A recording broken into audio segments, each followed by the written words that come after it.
माइनाव सोरां बिथांखि बायदियै बिटिआर सरकारनिफ्राय मोन 50 सेल्फ हेल्प ग्रुपनो 25,000 रांनि चेक रानदों।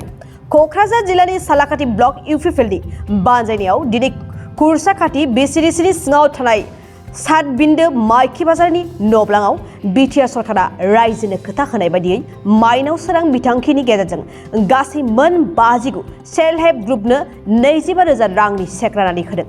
बे हाबाफारियाव सालाकाथि 12 नं बियाबनि TCLCCनि मासिगिरि अमृत कुमार ब्रह्म, क'क्राझार जिल्ला इउपिपिएलनि लेङाइ आफादगिरि रुद्र दैमारि, जिल्लानिनो गाहाय नेतानि सुरज मोसाहारि आरो क'क्राझार जिल्ला इउपिपिएल लाइमोन गांखंनि गाहाय नेतानि मिलन मोसाहारि लोगोसे सालाकाथि ब्लक इउपिपिएलनि दैदेनगिरि कुर्साखाथि बिसिडिसिनि मासिगिरि बिथांमोनहा बे हाबाफारियाव बाहागो लायो।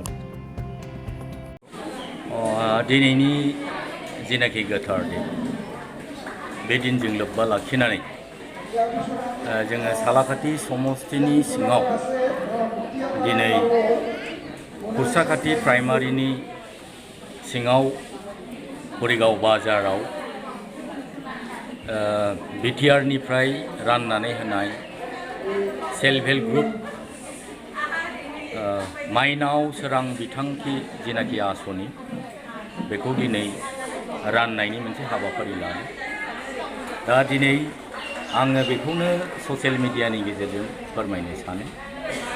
दिनैनि दिनाव माइनाव सोरां बिथांखि जेनाखि सेल्फ हेल्प ग्रुप चेक राननाय हाबाफारि बेवहाय जोङो दिनै जेनाखि मोनसे आसा आकांक्षा जों नुनो मोनदों बा जोंनि आगोलाव बिटिआर सरकारा बा जोंनि इउपिपिएल राजनितिक दोलोआ बुंबोनाय जेनाखि बाथ्रा कमिटमेन्ट बे कमिटमेन्टआ दिनै थारैनो दिनै मोगथां महर मोनफैबाय आरो दिनैनि दिनाव जों बुंनो हायो बे माइनाव सोरां बिथांखि सेल्फ हेल्प ग्रुपनि जेनाखि आसनि बे आसनिखौ जाय बिथांमोनहा मोनदों बेनिफिसियारि बिथांमोनहा निस्सय बे 25,000 जेनाखि रां अनसुंथाइ मोनदों फार्स्ट किस्ति बेजों निस्सय बिथांमोनहा गावसिनि जेनाखि परिकल्पना प्लेनिं बे प्लेनिंखौ सेल्फ हेल्प ग्रुप जाय बिथांमोनहा मोनदों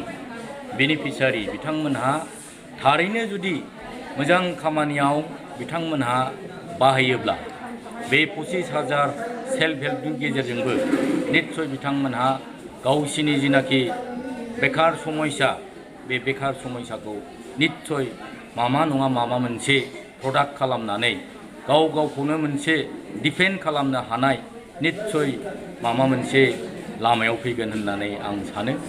आरो दिनैनि दिनाव जोंनि बिटिआर सरकारा हिउमेन रिसोर्स दानायनि जेनाखि सिन्था सरसा बेखौ जोङो दिनै थारैनो जे बुंनाय बाथ्राखौ मोगथाङाव मावबोगासिनो दङ। दिनै थारैनो जोङो हिउमेन रिसोर्स दामारनांगौबा लाइमोन समाजखौ दामारनांगौब्ला मानब समाजखौ जुदि जों साबलम्बी खालामनांगौब्ला जोङो दिनै बेफोरबादि फाइनेन्सियेल एसिस्टेन्टनि गेजेरजोंनो रांखावरि अनसुंथाइनि गेजेरजोंनो जोङो जोंनि बिटिआर ओनसोलाव बिभिन्न जाथि गस्थिखौ लानानै जिनाखि जोंनि मिशन आरो भिजन बेखौ निस्सय जोङो मोगथाङाव जाफुंसार होनो हागोन। आरो बेल' नङा, जोंनि बिटिआर सरकारा मानगोनां प्रमद बर' बिथांनि दैदेननायाव जिनाखि सुपार 50 मिशन बेफोर मिशनखौ दिनैनि दिनाव जोङो सालिजारि खालामनानै नायोब्ला बियो दिनैनि दिनाव जों फिथाइखौ मोनाब्लाबो बे फिथाइखौ जोङो कयेक बोसोरनि उनाव निस्सय मोनगोन। दिनै UPSC, APSC, डक्टर इन्जिनियार फरायनाय हिउमेन रिसोर्स दानायाव गासिबो दिनै जोंनि जेनाखि बिटिआर सरकारनि जेनाखि थांखि बे दिनै लासै मोनसे मोगथां महराव फैगासिनो दङ। आरो दिनैनि दिनाव जोङो सालाकाथि समस्तिनि सिङाव दिनै सेल्फ हेल्प ग्रुप जोङो जेनाखि दिनै रानदों बेयो टटेल 59 सेल्फ हेल्प ग्रुपनो जोङो दिनै फार्स्ट किस्ति हिसाबै 25,000 राननानै होनाय जादों।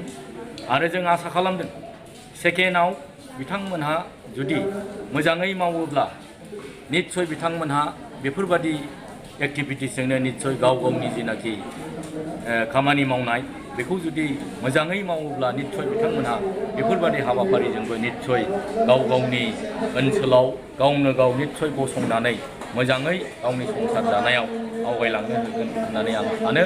आरो बेजों लोगोसे आङो बे ससियेल मिडियानि गेजेरजों आरोबाव फोरमायनो सानदों, दिनैनि दिनाव जोङो वार्क कालचारनि गेजेरजों कर्म संस्कृतिनि गेजेरजों थाङाब्ला दिनैनि दिनाव जोङो जिखुनु ओनसोलावनो नट अनलि बिटिआर अल अभार इन्डियायावनो जोङो दिनै साख्रि मोननानै माबा मोनसे खालामजोबनांगौआ गोरलै बाथ्रा नङा। दिनैनि दिनाव बेनिखायनो बिटिआर सरकारा जिनाखि प्रमद बर'नि दैदेननाय सरकार, बे सरकारा दिनै मोनफ्रोमबो बिथिङावनो दिनै मानब सम्पद दानायनि जिनाखि सिन्था सरसा खालामनाय, बियो दिनैनि दिनाव मोगथां महराव जानो थांगासिनो दङ। आरो जोङो दिनैनि दिनावनो जोङो आसा खालामनो हायो, दिनै जाय बिथांमोना सेल्फ हेल्प ग्रुप मोननो थांगासिनो दङ, बेजोंनो निस्सय गाव गावनि फिउचार दानाय, गाव गावनि माखासे थांनानै थानायाव एसे नङा एसेब्लाबो निस्सय माबा मोनसे उपकृत जागोन होननानै आं सानो। गोजोनथाव खौरां, बाजाज बाइक सालायनो मोजां मोनग्राफोरनि थाखाय गोजोनथाव खौरां। दावहारु अट' एजेन्सिया बाजाज बाइक सालायनो मोजां मोनग्रा रायजो राजाफोरनो होगासिनो दं इन्डिपेन्डेन्ट डेनि थाखाय ल' डाउन पेमेन्ट आरो इजि एक्सचेन्ज अफार। 1 आगस्तनिफ्राय 15 आगस्तसिम होगासिनो दं क'क्राझार दावहारु अट' एजेन्सिया आरो क'क्राझार जिल्लानि सिङाव थानाय काराइगाव, दतमा आरो बडगावआवबो 3 आगस्टआव फेस्टिभ आउटलेट गोदानै बेखेवनो थांगासिनो दावहारु अट' एजेन्सि।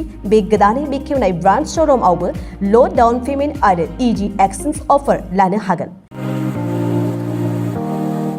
बाइक सालायनायाव हमनो थाखाय हेलमेट बेसेन लायालासे बाइकगिरिया मोननो हागोन आरो सीट कभार्स। बेनि अनगायैबो जाय फाइनान्स लागोन बिथाङा खम डाउन पेमेन्ट होनानै लानो हागोन। बायग्रा ग्राहक सुबुंफ्रा दावहारु अट' एजेन्सियाव बाजाज बाइकखौ बायनो सानोब्ला नैबे मबाइल नम्बर 8822018193 आरो 600003991187 आव थोंजों फोनांजाब खालामनो हागोन।